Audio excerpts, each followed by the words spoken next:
Pueden tomar asiento. Quisiera invitar al pastor si puede pasar adelante. Gracias. ¿Disfrutaron el reporte de Ignacio? Yo sí, lo disfruté mucho.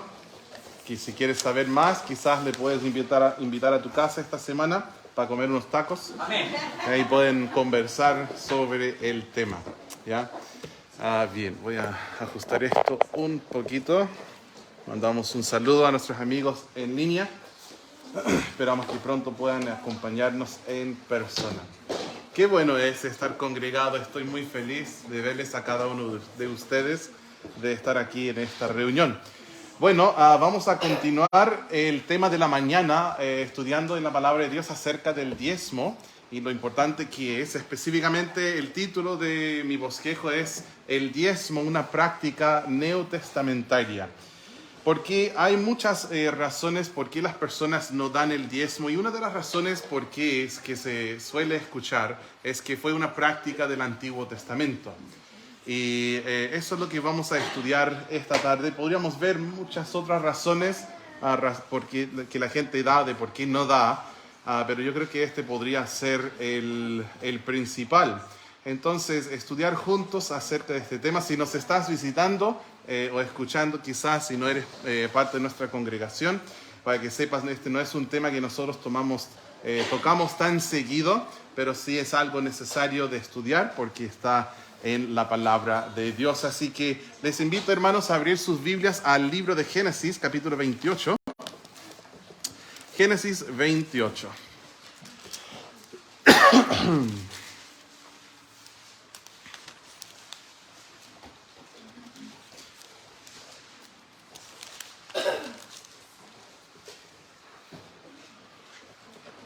Ok, vamos a leer el versículo 19. Génesis 28, el versículo 19, dice así: Y llamó el nombre de aquel lugar Betel, aunque Luz era el nombre de la ciudad primero. Quizás tú sabes que los nombres en el Antiguo Testamento tenían ciertos significados. Betel, por ejemplo, significa casa de Dios. ¿Ya? El, en el griego, viene de Elohim y tiene que ver con Dios. Y cuando aparece Bet es casa. Entonces, acá dice Betel, casa de Dios. Y dice en el 20, e hizo Jacob voto diciendo: si fueres Dios conmigo y me guardare en este viaje en que voy, y me diere pan para comer y vestido para vestir, y si volviere en paz a casa de mi padre, Jehová será mi Dios, y esta piedra que he puesto por señal será casa de Dios, o Betel, ¿cierto? Y de todo lo que me dieres, el diezmo apartaré para ti. Vamos a orar. Padre Celestial, te doy gracias por tu palabra. Señor, yo sé que soy débil y que soy incapaz y no merecedor de poder predicar tu palabra. Por eso me humillo ante tu mano, Señor, debajo de tu mano, y pido, Dios, que me ayudes, que nos enseñes, que me des claridad en la mente, para que en el púlpito y también en las bancas sea tu mensaje claro, Señor. Gracias. En el nombre de Jesús te lo pido. Amén. Bueno, aquí nosotros tenemos la historia de Jacob haciendo un voto con el Señor, decidiendo que él, de todo lo que Dios le da, que él iba a apartar un diezmo para él. Este fue un principio que Jacob aprendió de su abuelo. Ahora, vamos a hacer una pregunta de escuela dominical. ¿Quién es el abuelito de Jacob? ¿Sí, Nachito? Abraham. Menos mal no dijo Jesús, ¿cierto? En la escuela dominical siempre dicen Jesús. Jesús. No. Abraham fue el abuelo de Jacob, ¿cierto? Y esta práctica de diezmar es algo que él aprendió de Abraham. Si pueden, busquen conmigo Génesis 14. Génesis capítulo 14.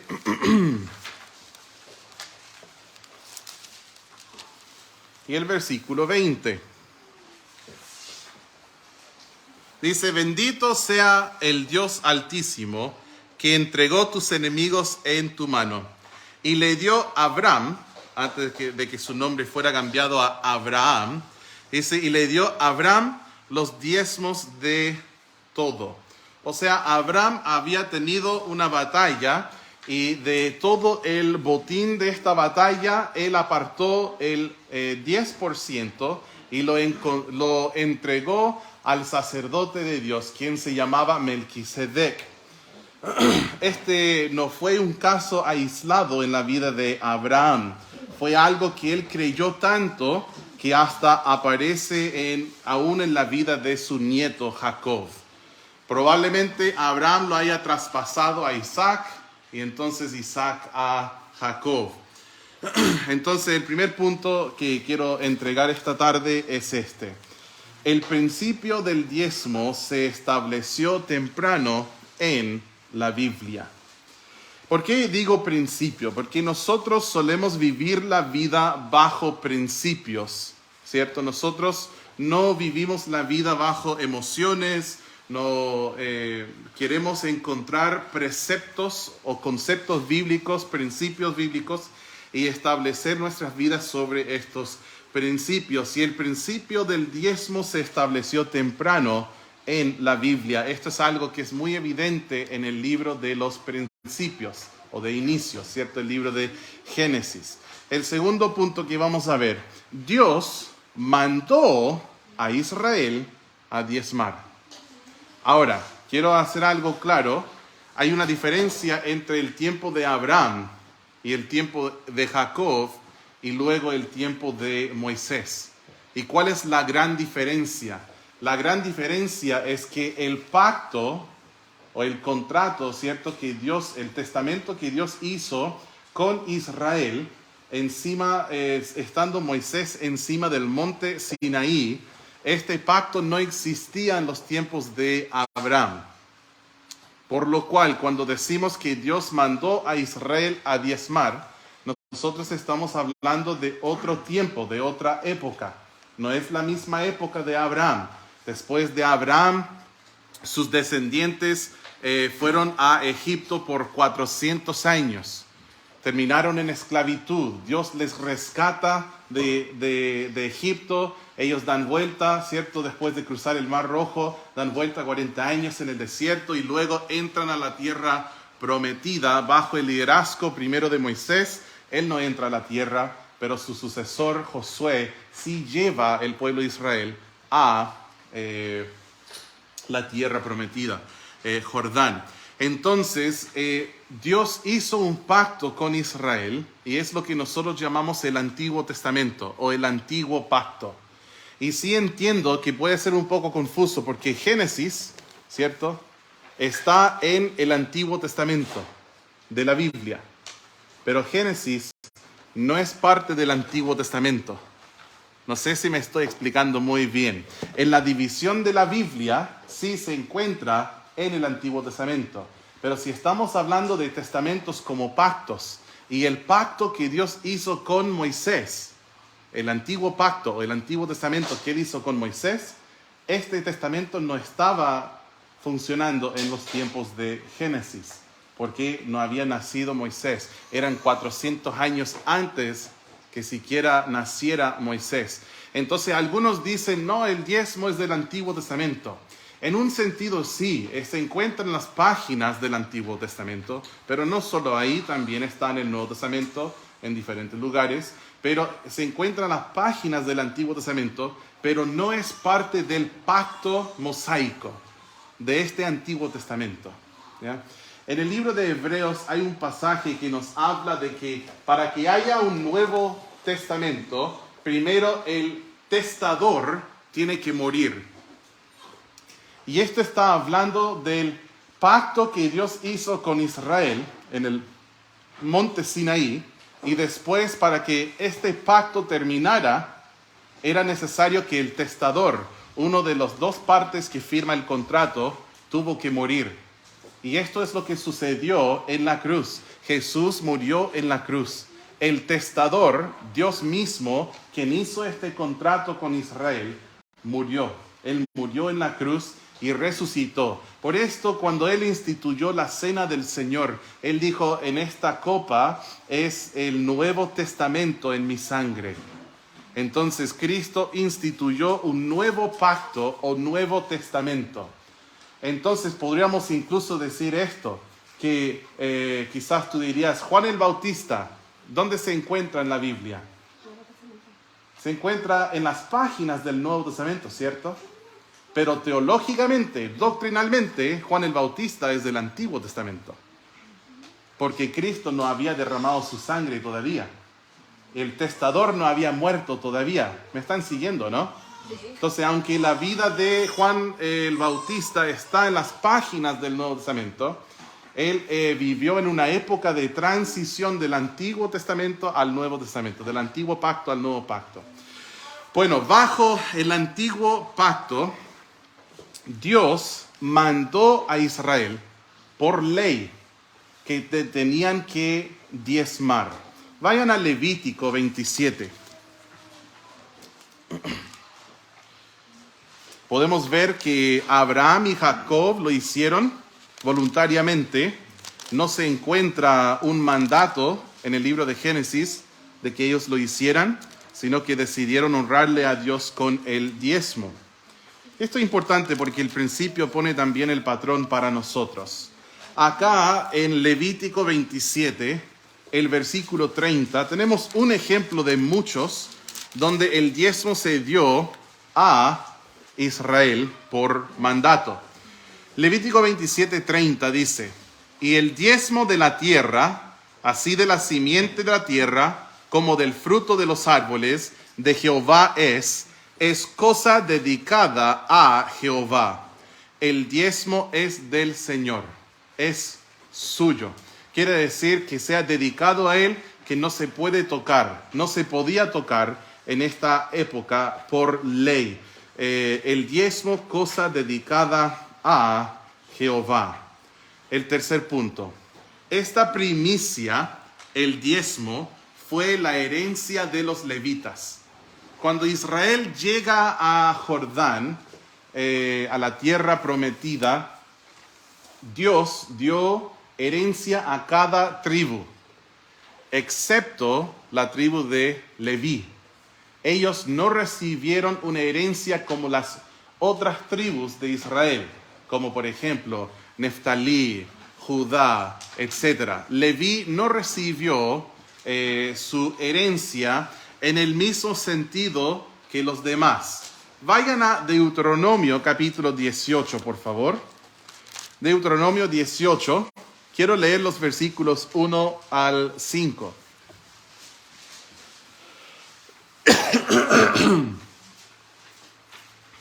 Dice acá en el versículo 1, los sacerdotes levitas, es decir, toda la tribu de Leví, no tendrán parte ni heredad en Israel, de las ofrendas quemadas a Jehová y de la heredad de él comerán.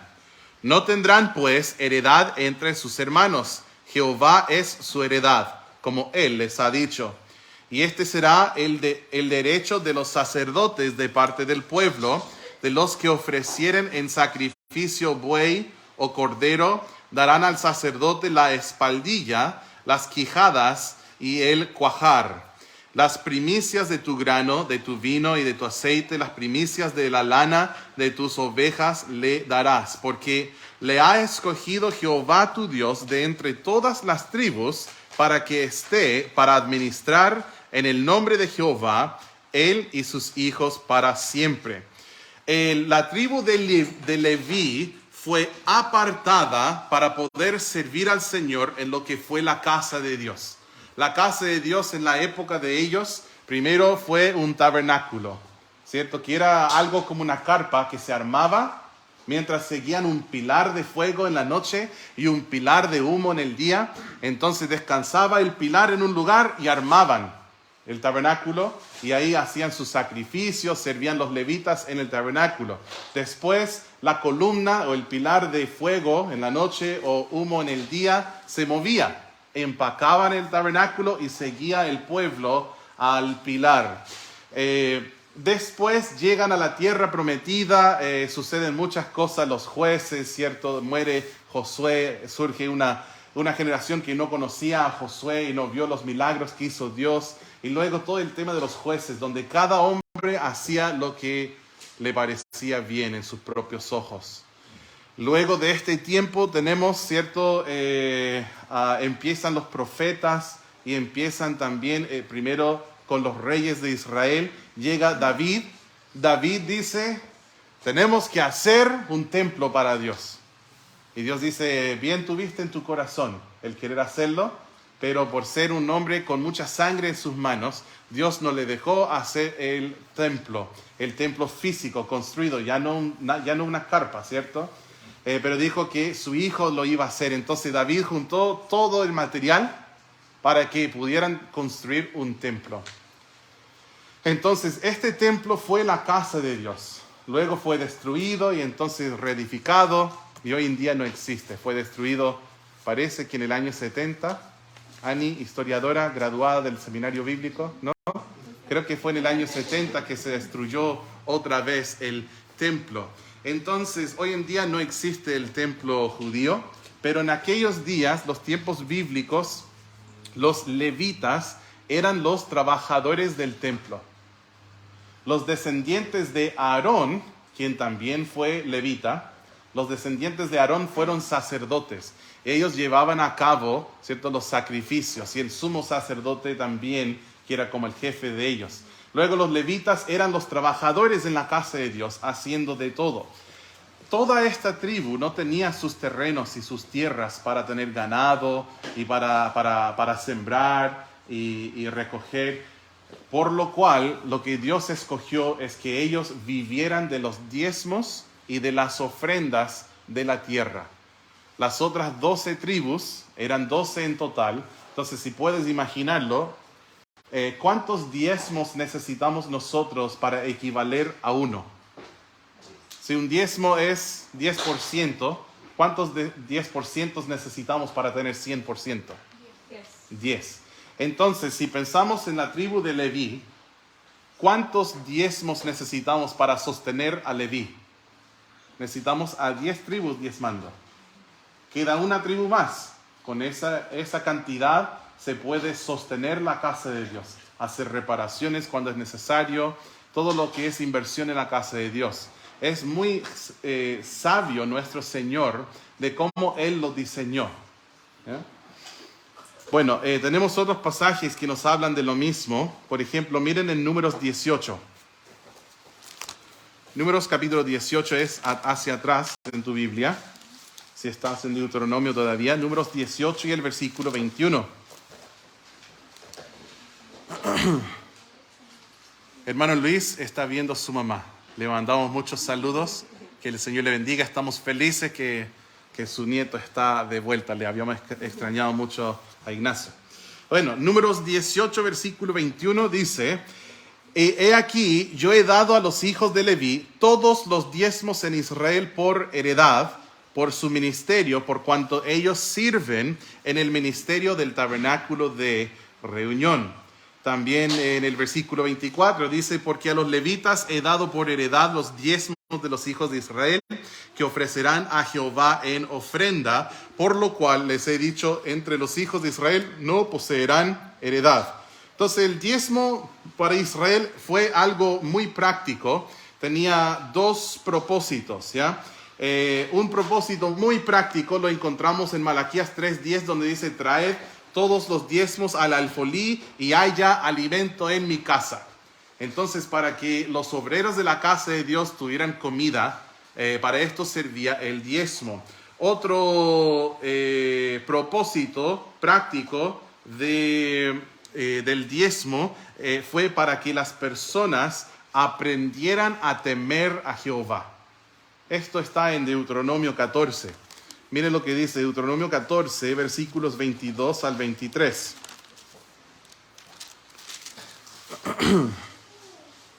Deuteronomio 14, versículo 22. ¿Cuánto me costó decir esta palabra cuando llegué a Chile? Deuteronomio, no podía decirlo. Era como hablar chino. Deuteronomio. Bueno, capítulo 14, versículo 22 dice, indefectiblemente diezmarás todo el producto del grano que rindiere tu campo cada año. Y comerás delante de Jehová tu Dios en el lugar que él escogiere para poner allí su nombre, el diezmo de tu grano, de tu vino, de tu aceite y las primicias de tus manadas y de tus ganados, para que aprendas, fíjate de esto, para que aprendas a temer a Jehová tu Dios todos los días. Entonces el diezmo tenía un propósito muy práctico de proveer para la tribu de Leví. Pero otro propósito que tenía en la vida de una persona es para no horizontalmente para proveer solo para los levitas, sino también verticalmente para que pueda aprender de Dios, que pueda aprender a orientarme hacia Dios con temor, de temerle a Dios. Si tú dices, me está costando mucho temer al Señor, me doy cuenta en mi vida, una de las razones puede ser porque no diezmas. El diezmo nos enseña a temer al Señor. Bueno, esta primicia, el diezmo, fue la herencia de los levitas. ¿Ya? Próximo punto. Bajo el pacto de Moisés, en la época del pacto de Moisés, Dios llamó al no diezmar como un robo. Vayan conmigo a Malaquías capítulo 3, por favor. Malaquías queda al final del Antiguo Testamento, antes de la época que en mi Biblia se representa por una página en blanco. Esta época, cuando estudiamos teología, la llamamos los 400 años de silencio entre el profeta Malaquías y el profeta Juan el Bautista. Hubo 400 años de silencio. Bueno, Malaquías es el último libro antes de esto. Y en el libro de Malaquías, Dios hace múltiples acusaciones contra Israel. Y una de las acusaciones nosotros podemos ver empezando en Malaquías 3:6. Quizás tú has escuchado acerca de esta doctrina tan importante que Dios es inmutable. ¿Quién ha escuchado la palabra inmutable? Inmutable significa que no cambia. Inmutable. En el versículo 6 está esta importante enseñanza. Dice, porque yo Jehová, ¿qué dice? No cambio. Por esto, hijos de Jacob, no habéis sido consumidos. Desde los días de vuestros padres os habéis apartado de mis leyes y no las guardasteis. Volveos a mí y me volveré a vosotros. Esto suena muy parecido, ¿no? Acercaos a Dios y Él se acercará a vosotros en el libro de Santiago. Bueno, acá dice, volveos a mí y yo me volveré a vosotros, ha dicho Jehová de los ejércitos. Me dijisteis, ¿en qué hemos de volvernos? Entonces, Israel está en una conversación imaginaria que aquí Dios está teniendo con ellos. Dios dice, vuelvan a mí y yo volveré a ustedes. Pero ustedes me dicen, ¿por qué tenemos que volvernos si estamos todos bien? No nos hemos movido, Señor. Estamos aquí contigo. Se ve esto mucho hoy en día, ¿no? Que la gente cree que está bien con Dios, cuando no es así. Cree que está bien con Dios, pero el fin de semana, carrete. Creen que están bien con Dios, pero en cada comida, glotonería. Creen que están bien con Dios, pero borracheras. Creen que están bien con Dios. Oh, yo estoy bien con Dios, pero conviven en fornicación. Creen que están bien con Dios, pero tienen una boca insolente, sucia. No, no estás bien con Dios. Ellos dijeron, pero ¿cómo? ¿Cómo tenemos que volver a ti, Señor? Y Dios aquí, una de sus acusaciones dice, en el versículo 8, ¿robará el hombre a Dios? Pues vosotros me habéis robado. Y dijisteis, ¿en qué te hemos robado? Y el Señor dice, en vuestros diezmos y ofrendas. ¿En qué te hemos robado? ¿Sabes qué? Es muy tonto robar. Pero es más tonto robar cuando el dueño te está viendo. Y Dios lo ve todo. Y Él dice, me han robado. ¿Quién? ¿Nosotros? ¿Cómo? Él dice, en sus diezmos y ofrendas me han robado. Yo entiendo que no vivo bajo el pacto de Moisés. Lo tengo claro, ¿cierto? Pero aún así, que Dios tome tan en serio el tema de diezmos y ofrendas, de tal manera que dice, tu nación entera son ladrones. ¿Por qué? Porque no han diezmado y no han ofrendado. Esto es muy fuerte. Y la consecuencia para Israel era maldición. Dice en el versículo 9, malditos sois con maldición, porque vosotros, la nación toda, me habéis robado.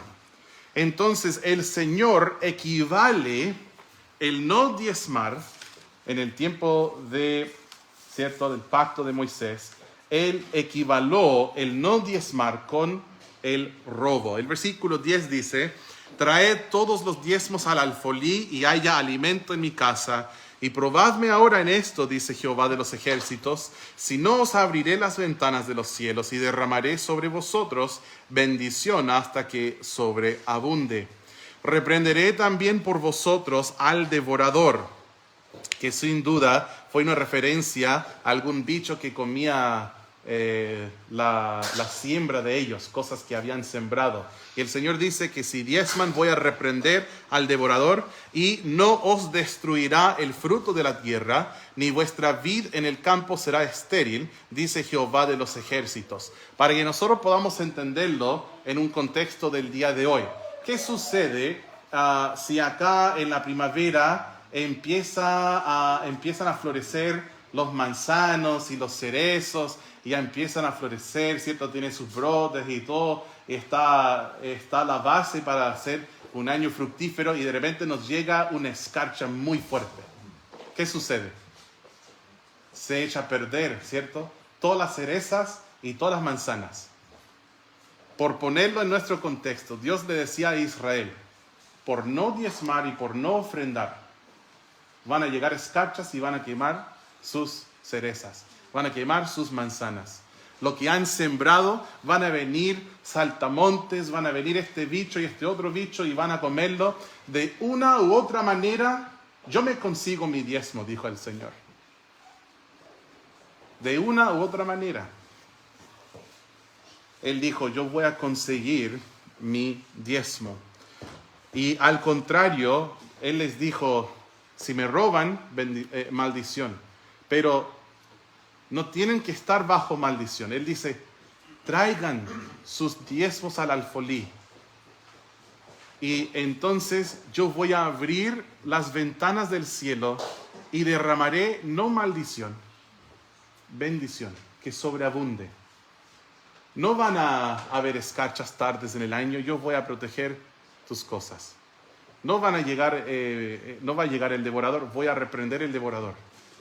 Entonces vas a ser fructífero. A veces la gente piensa y no cuadra en su presupuesto, pero si apenas con 100% mi sueldo puedo sobrevivir al próximo mes, entonces ¿cómo diezmando podré hacerlo con el 90%? En realidad, si lo pensamos, es el 70%, porque el gobierno nos lleva el 20% por defecto, ¿cierto? Entre AFP, FONASA, todas esas cosas, no sé, quizás paga, no FONASA, sino, ¿cómo se llama el otro? ¿Cómo es? ISAPRE, ¿cierto? Por lo menos 7% va a ir a esto, pero quizás te van a cobrar más, ¿cierto? Pero mejores opciones si pagas un 2% extra. Y eventualmente todos terminamos pagando como el 20% del sueldo.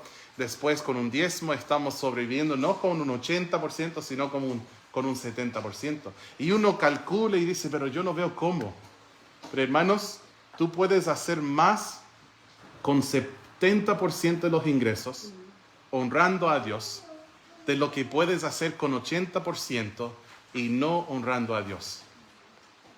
Y no es teoría. Es algo que puedo dar fe, que lo he vivido desde los 17, 18 años cuando empecé a diezmar. Ya son casi 20 años diezmando. Número 5. Cristo mandó diezmar. Mateo capítulo 23, acompáñenme por favor. En Mateo 23 y el versículo 23, en una de los muchos encuentros que Jesús tuvo con grupos como los escribas, los fariseos, también los saduceos, aunque no se les menciona a ellos aquí en este versículo, Él les dice así, en Mateo 23 y el versículo 23. 23 dice: Ay de vosotros, escribas y fariseos, hipócritas, porque diezmáis la menta y el eneldo y el comino. ¿Saben qué? El comino es, leí una vez que el comino es el aliño que ocupamos hoy en día más antiguo en toda la historia. Hay registros del comino de hace miles y miles de años. Eso fue hace 2000 años, pero aún muchos años antes de eso se ocupaba el comino. Qué interesante, ¿no? Así que cuando tú ocupas, no sé, ¿cómo se llama la mezcla que se compra el aliño completo? Cierto que trae semilla de cilantro, orégano, pero trae comino también. Ahí puedes saber que estás usando algo que Jesús mismo probablemente comió. Qué interesante, ¿no? El comino. Bueno, él dice, diezmáis la menta y el eneldo y el comino y dejáis lo más importante de la ley. ¿Y qué es lo más importante de la ley? La justicia, la misericordia y la fe. ¿Cuál fue la tendencia de los fariseos y los escribas? Ellos reducían la fidelidad a Dios como a una lista de quehaceres. Y si yo cumplo con esta lista, quedo bien con Dios. ¿Y saben qué? A los hombres nos encanta esto. Ya, pues dime lo que tengo que hacer. Ok, ya me congrego el domingo, listo. ¿Qué más? Ok, me voy a bautizar, está bien. ¿Qué más tengo que hacer? Un capítulo al día, ya pues las noches lo voy a hacer. ¿Qué más tengo que hacer? Y le da una lista. No tienes que ver esto, no tienes que ir por allá, no tienes que beber esto, no tienes que hablar así. Pues listo, tic, tic, tic. Entonces ahora estoy bien con Dios. No, para nada. Lo único que has hecho es que te has convertido en un pequeño fariseo que cree que por su listado de quehaceres religiosos queda bien con Dios. Dios se preocupa del corazón. Dios quiere que nosotros hagamos justicia, obvio. Los que me han escuchado predicar, fuimos creados en Cristo Jesús para hacer buenas obras, las cuales Dios preparó de antemano para que anduviésemos en ellas. Sí, Dios quiere que hagamos buenas obras, pero lo que Dios no quiere es que nosotros seamos hipócritas, aparentando algo por fuera, con la boca acercándose a Dios, mientras el corazón está lejos de Él. Esto es lo que Dios no quiere. No lo quiere. Dios no quiere que llegas al culto en tu traje, en tu corbata, con tu Biblia bajo el brazo, los niños ordenaditos, todos sentados, ahí cantando lo más fuerte que todas las familias en la iglesia, y después llegas a la casa y le das un combo a tu mujer. Y te sientas y tomas 6 cervezas y te pones insolente y violento y ves pornografía y ves no sé qué otra cosa, mientes en el trabajo, robas. Dios no quiere esto. Le da asco y quiere escupirte de la boca, quiere vomitarte de la boca cuando eres así. Nosotros no debemos ser así. Y ese fue el problema al cual Cristo está atacando en este momento. Dice, si bien ustedes diezman, ¿cierto? Oh, felicidades, son diezmadores. Excelente. ¿Y la justicia? ¿Y la fe? ¿El amor? ¿La misericordia? ¿La paciencia? ¿La mansedumbre? ¿La humildad? ¿Dónde está esto? Entonces Él les está reprendiendo por ser hipócritas. Pero incluido en su reprensión está algo interesante. Él dice, diezman, muy bien, pero se olvidan de las otras cosas. Pero miren la última frase del versículo 23.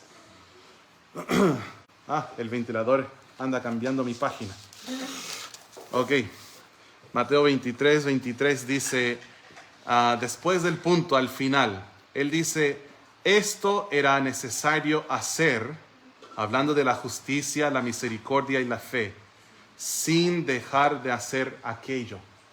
Por lo cual Jesús en este momento timbra su sello de aprobación en las páginas del Nuevo Testamento, el diezmar.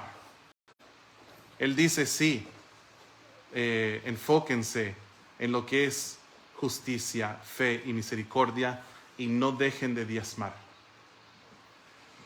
Entonces, igual Jesús pone su aprobación sobre el tema del diezmo.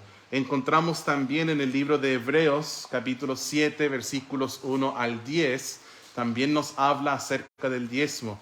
Y dice, por ejemplo, en el versículo 8, aunque es un pasaje complejo para explicar y por tiempo no lo vamos a hacer, aunque deben saber que yo invertí 2 horas estudiando versículos 1 al 10, no es que no los entienda para nada, solo que por un tema de tiempo, porque nos quedan muchos puntos más, no vamos a estudiarlos todos, pero Hebreos 7, 8 dice, y aquí ciertamente reciben los diezmos hombres mortales, pero allí uno de quien se da testimonio de que vive. O sea, en el tiempo presente dice, reciben los diezmos hombres mortales. El diezmo es algo que Dios aprobó en el Nuevo Testamento. Entendemos que hay una gran diferencia entre Mateo y Malaquías. Hay una gran diferencia entre un hijo de Dios y un hijo de Abraham, en el sentido de que nosotros vivimos en la época de la gracia y no en la época de la ley. Por eso no hay que ser estrictos o legalistas con este tema de llegar a la casa de una persona cobrando un diezmo.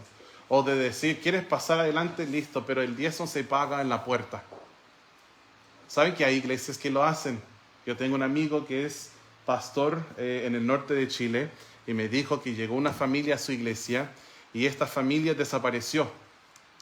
Y él dijo, oh, qué pena, ¿a dónde habrán ido a esta familia tan querida? ¿Está bien, Patrick? Sí. Estaba justo en sus ojos. Le tapé a él y después Nacho está con la luz en los ojos. No, como es alto le llega hasta acá. Entonces, desapareció la familia de su congregación y no se congregaron varias semanas. Y él llegó a la casa y tocó la puerta. ¿Y sabe lo primero que le dijeron? Le dijeron, pastor, sabemos, pronto sí vamos a poder pagar el diezmo. Y el mes pasado también. Y él quedó muy confundido. Como, ¿qué, hermanos? Por eso vino, ¿cierto, pastor? Por el diezmo. Y él dijo, no, vine porque les extrañé, porque les amo y quería saber si están bien, porque no han venido a los cultos, nos han hecho falta. Y ellos le explicaron, no, pastor, no hemos ido porque no tenemos diezmo. No tenemos el diezmo y no sabemos que no debemos ir si no tenemos el diezmo. Y él dijo, ¿por qué dicen esto? ¿No les he enseñado esto? Y ellos dijeron, bueno, pastor, antes nosotros íbamos a la iglesia tanto, no voy a decir el nombre, pero allá, cuando tú llegabas al culto, tenías que hacer cola fuera de la puerta y en la entrada te cobraban el diezmo para poder entrar. Hermanos, esto no debe ser así. No debe ser así. Yo recuerdo que conocí a una persona y esta persona no era salva. Y le prediqué el evangelio y luego esta persona llegó a otra ciudad, Puerto Aysén, y empezó a convivir con una señorita y ellos se acercaron a la iglesia de ella. Era una señorita pentecostal. Llegaron a su iglesia y el pastor fue a su casa la misma semana. Y le dijo al joven que yo conocí en Coyhai, le preguntó, ¿cuánto ganas? Era un militar, trabajaba en el, ¿cómo se llama? El Chiloé, el regimiento Chiloé. Y él le preguntó, ¿cuánto ganas? Y después le calculó su diezmo y le dijo, si quiere venir a mi iglesia, este es tu diezmo. No le preguntó por su salvación, no le explicó que Cristo murió por sus pecados y resucitó. No le dijo, estás conviviendo con esa muchacha, lo cual es pecado. No le dijo, no, lo único que importaba, tenía en vez de ¿cómo se llama el círculo en el ojo? No tenía pupilas, tenía señal de dólares en sus ojos. quería dinero, lo único que vio. ¿Y saben que la Biblia prohíbe un pastor así, que es avaro, que tiene avaricia en el corazón y lo único que le importa es el dinero? Y yo creo que a veces quizás por esto tanto evito el hablar sobre el dinero en el púlpito, porque yo veo que en Chile hay tantos casos extremos de charlatanes, de gente que se aprovecha de la sinceridad de otros y que quieren su dinero. Como dije, quizás estás visitando, escuchando en línea y pensarás, oh, wow, predica cada domingo así.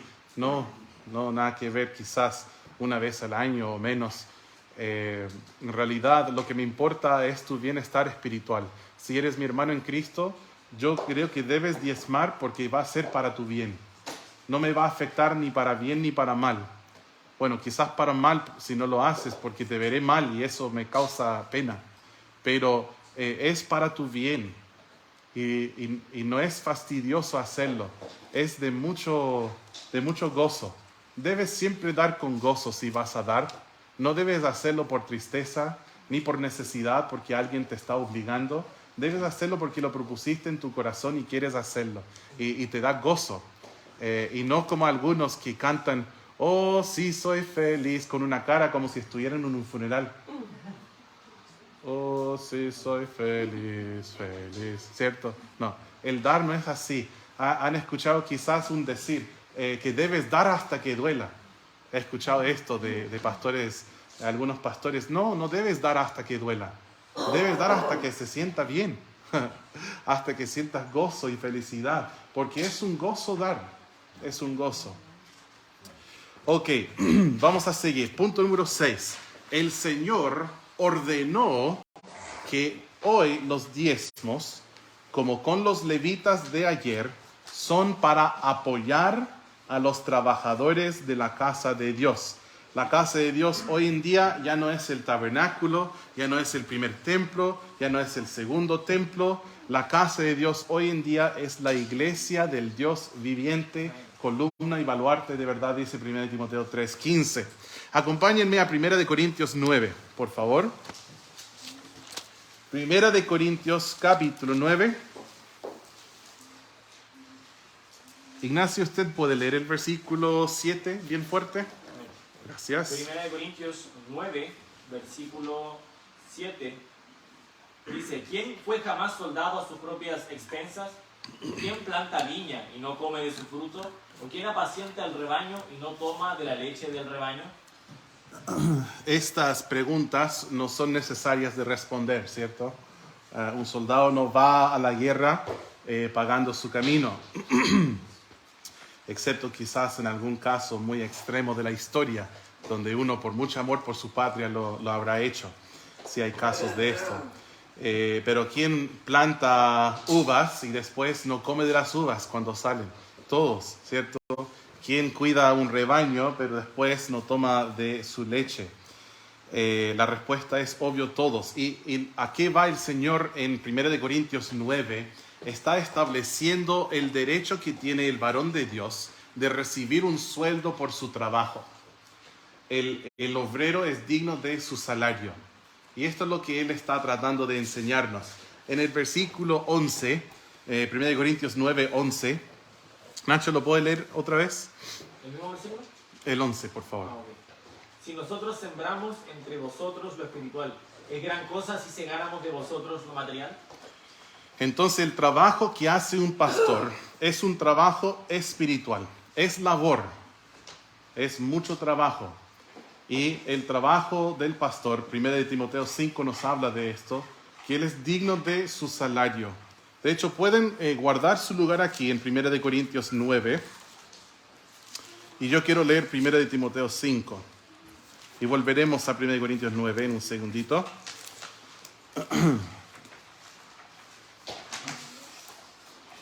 En 1 Timoteo 5, el versículo 17, ¿se acuerdan que hay 3 términos en el Nuevo Testamento que refieren a un solo oficio? Uno es obispo, otro anciano y otro pastor. Entonces aquí está hablando de los pastores. Dice en el versículo 17, los ancianos que gobiernan bien sean tenidos por dignos de doble honor, mayormente los que trabajan, ¿qué dice? Trabajan. Ah, tú eres pastor, no trabajas. Equivocado. El trabajo del pastor es quizás el trabajo más duro en todo el mundo. Dice, mayormente los que trabajan en predicar y enseñar, pues la Escritura dice, no pondrás bozal al buey que trilla, y digno es el obrero de su salario.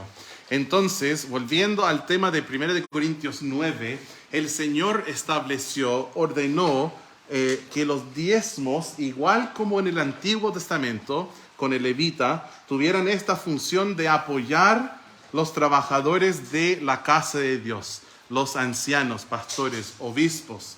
Entonces, ellos hacen trabajo espiritual, siembran lo espiritual y cosechan, ciegan lo material, lo cual es justo, pues no puedes hacerle a un animal trabajar, pero después ponerle un bozal para que no pueda tomar agua, para que no pueda comer pasto, para que no pueda respirar. Tienes que no taparle la boca así y decir a un pastor, tienes que trabajar 60 horas en la semana, haciendo aseo en el local, visitando familias cada día en sus casas, que te vengan a ver a ti en tu casa, preparándote 5 a 10 horas por sermón, y son 3 sermones a la semana, enseñando instituto bíblico de 9 a 9, estudiando, enseñando, yendo a buscar gente que quedan en pana, ¿cierto? Que lo he hecho muchas veces en la iglesia, llevando gente al hospital, llevando gente a funerales, haciendo funerales cuando fallece alguien, estando 3-4 días seguidos, predicando, haciendo un velorio, yendo al cementerio, abriendo tu casa para que personas maltratadas puedan llegar a dormir, o sea, todo el trabajo que hace un pastor. No puedes decirle, tienes que dedicar 50, 60, 70, 80 horas a la obra en una semana, pero no vas a recibir un salario. Esto sería como poner un bozal en el buey mientras trilla. Y Jesús dice que el obrero es digno de su salario. Y esto es lo que Dios establece en 1 Corintios 9. Y no creo que haya ningún cristiano que diga, no estoy de acuerdo con eso. El pastor debe trabajar gratis. Pero hermanos, aunque no lo digamos verbalmente, muchas veces lo decimos económicamente. Beneficiamos del trabajo de un pastor, pero sin aportar. Y es como ver al pastor como un animal y ponerle un bozal nomás. Ya, trabaja. Y después la gente piensa, ¿por qué las iglesias no tienen pastores? No entiendo. ¿Por qué esta congregación 10 años sin un pastor? ¿Por qué esta otra congregación cada 2 años tiene un nuevo pastor? Es porque o le ponen un bozal al pastor, o si no le ponen un bozal, le obligan a vivir en extrema pobreza, lo cual también es muy malo. Dice que es digno de doble honor. Y si tú estudias la palabra honor en 1 Timoteo capítulo 5, la palabra honor, antes en el mismo capítulo, estaba hablando de un apoyo económico que se daba a las viudas. Por lo cual, hay muchos que creen que el pastor es un pastor que trabaja en predicar y en doctrina. Este pastor es digno de doble honor, quiere decir que él merece 2 sueldos. Porque honor en 1 Timoteo 5 es una referencia a dinero. Y en el versículo siguiente dice que es digno de su salario. Bueno, en 1 Corintios 9, hablando de todo esto, nos explica cómo el pastor recibe un sueldo. 1 Corintios 9, versículos 13 y 14. Dicen así: ¿no sabéis que los que trabajan, qué buena palabra otra vez, ¿cierto? Los que trabajan en las cosas sagradas comen del templo, y que los que sirven del altar participan? ¿De qué está hablando esto, hermanos? Está hablando de Deuteronomio 18, 1 al 5, Los sacerdotes levitas, es decir, toda la tribu de Leví, no tendrán parte ni heredad en Israel de las ofrendas quemadas a Jehová y de la heredad de él comerán. Números 18, 21. Y aquí yo he dado a los hijos de Leví todos los diezmos en Israel por heredad, por su ministerio, por cuanto ellos sirven en el ministerio del tabernáculo de reunión. Cuando dice que los que trabajan, ¿cierto?, en el templo y en el altar, que ellos coman y vivan de lo que está ahí, está refiriendo a los levitas y cómo ellos vivían de los diezmos.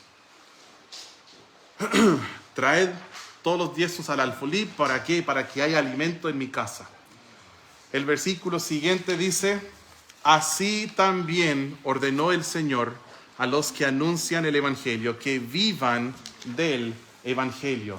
Los que trabajan tiempo completo en el servicio del Señor siembran espiritualmente, y Dios ha ordenado que sieguen, cosechen también en lo material. De la misma manera que los levitas vivían de diezmos y ofrendas, hoy en día los que sirven al Señor tiempo completo, ancianos, han de recibir un sueldo, y ellos lo reciben de los diezmos y de las ofrendas de la iglesia. Entonces el Señor ordenó que hoy los diezmos, como con los levitas de ayer, son para apoyar a los trabajadores de la casa de Dios. Punto 7. Fue la costumbre de las iglesias del Nuevo Testamento recibir una ofrenda cada primer día de la semana. Vayan a 1 Corintios, por favor. Bueno, a lo mejor ya están ahí en el capítulo 9. El capítulo 16. 1 Corintios 16, los primeros 2 versículos. Dice: en cuanto a la ofrenda para los santos, hablando de una ofrenda especial para los santos en pobreza en Jerusalén, en cuanto a la ofrenda para los santos, haced vosotros también de la manera que ordené. Otra palabra, la misma palabra de 1 Corintios 9, que fue una ordenanza, que fue ordenado. Dice: de la misma manera que ordené las iglesias de Galacia, cada primer día de la semana, cada uno de vosotros ponga aparte algo, según haya prosperado, guardándolo, para que cuando yo llegue no se recojan entonces ofrendas. Me pasó algo curioso. La otra vez estuve en la casa de hermano Nelson, me invitó a almorzar, y hermana Gamila cocinó algo muy rico y pasamos un buen tiempo con ellos. Y estábamos viendo las fechas en el calendario para las clases bíblicas que vamos a hacer en febrero, la semana después de la conferencia. Y estuvimos viendo en el celular, y hermano Nelson se confundió un poco y dijo: ya, vamos a empezar tal día. Y yo le dije: ¿quiere empezar el jueves? No, me dijo el miércoles. Pero el problema es que mi calendario, no sé si es porque es iPhone o porque lo tengo puesto como Estados Unidos y el lenguaje inglés, pero mi calendario está todo corrido un día.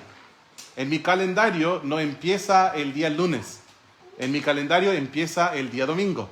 ¿Por qué? Porque el domingo es el primer día de la semana, no el lunes. Cuando tú lees en la Biblia, el primer día de la semana es una referencia al domingo, que fue el día en que las iglesias primitivas se reunían, cada primer día de la semana.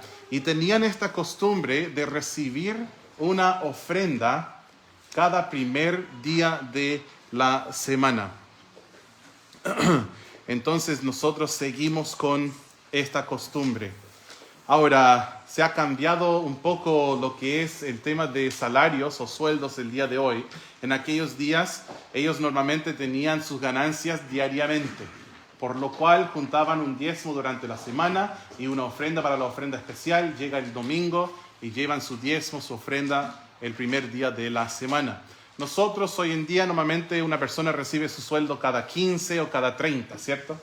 Entonces el diezmar no necesariamente va a ser cada semana, pero sí debemos hacerlo cada primer día de la semana después de recibir alguna remuneración. Esta fue la costumbre de las iglesias en el Nuevo Testamento. Número 8. Nos quedan 2 puntos. 8 y 9. ¿Están bien o no? ¿Están vivos? ¿Algunos? ¿Están despiertos? Nacho, tráigame agua para que pueda bautizarles. No, este no es un bautismo, ¿cierto? Bien, ok. Número 8. Dios promete bendecirnos cuando nosotros damos. En 2 Corintios 9, vamos a leer los versículos 6 al 8. 2 Corintios 9, 6 al 8, acerca de esta práctica de dar en el Nuevo Testamento. 2 Corintios 9, versículo 6 dice: pero esto digo, el que siembra escasamente también segará escasamente, y el que siembra generosamente, generosamente también segará. Cada uno dé como propuso en su corazón, no con tristeza, ni por necesidad, porque Dios ama al dador alegre. Y poderoso es Dios para hacer que abunde en vosotros toda gracia, a fin de que, teniendo siempre en todas las cosas todo lo suficiente, abundéis para toda buena obra. Como está escrito, repartió, dio a los pobres, su justicia permanece para siempre. Entonces nosotros damos por la gracia de Dios, ¿cierto? Vivimos en la época de la gracia, y cuando nosotros damos es la gracia de Dios obrando en nosotros. Además, este punto no está en mi bosquejo, pero cuando nosotros damos es una prueba del amor. Miren en el último versículo del capítulo 8. Hablando también de la ofrenda de ellos, dice: mostrad pues para con ellos ante las iglesias la prueba de vuestro amor y de nuestro gloriarnos respecto de vosotros. Pablo había dicho a todas las otras iglesias: no van a creer lo maravilloso que son los corintios, su generosidad, sus ofrendas. Pero después él tuvo miedo de que no iban a cumplir con el compromiso que habían hecho. De esto habla en el capítulo 8. Pero él dice: muestra a todas las iglesias la prueba de tu amor. ¿Y cuál es la prueba de su amor? El dar, el sacrificar. Vamos a terminar con este punto. Número 9. Dios suple nuestras necesidades. Filipenses capítulo 4. Cuando nosotros damos, Dios suple nuestras necesidades. Filipenses 4 y el versículo 15. Y sabéis también vosotros, oh Filipenses, que al principio de la predicación del Evangelio, cuando partí de Macedonia, ninguna iglesia participó conmigo en razón de dar y recibir, sino vosotros solos. Pues a una Tesalónica me enviasteis una y otra vez para mis necesidades. La iglesia de Filipos fue una iglesia muy generosa. Y Pablo les dice: no es que busque dádivas, sino que busco fruto que abunde en vuestra cuenta. Pero todo lo he recibido, hablando de la ofrenda de ellos. Y tengo abundancia, estoy lleno, habiendo recibido de Epafrodito lo que enviasteis, olor fragante, sacrificio acepto, agradable a Dios. Mi Dios pues suplirá todo lo que os falta conforme a sus riquezas en gloria en Cristo Jesús. Cuando nosotros damos, Dios provee. El título de mi enseñanza: el diezmo, una práctica neotestamentaria. Empezó temprano en la Biblia, estudiamos esto en Génesis, antes del Antiguo Testamento, antes del pacto de Moisés. Luego, bajo el pacto de Moisés, se volvió mandato. Dios mandó a Israel a diezmar. Esta primicia, el diezmo, fue la herencia de los levitas. También Dios dio el diezmo para que aprendiéramos a temerle. En el pacto de Moisés, Dios llamó al no dar el diezmo como un robo. Cristo mandó diezmar. El Señor ordenó que hoy los diezmos, como con los levitas de ayer, son para apoyar a los trabajadores de la casa de Dios. Fue la costumbre de las iglesias del Nuevo Testamento recibir una ofrenda el primer día de la semana. Dios promete bendecirnos cuando damos. Dios suple nuestras necesidades cuando damos. Con esto vamos a terminar.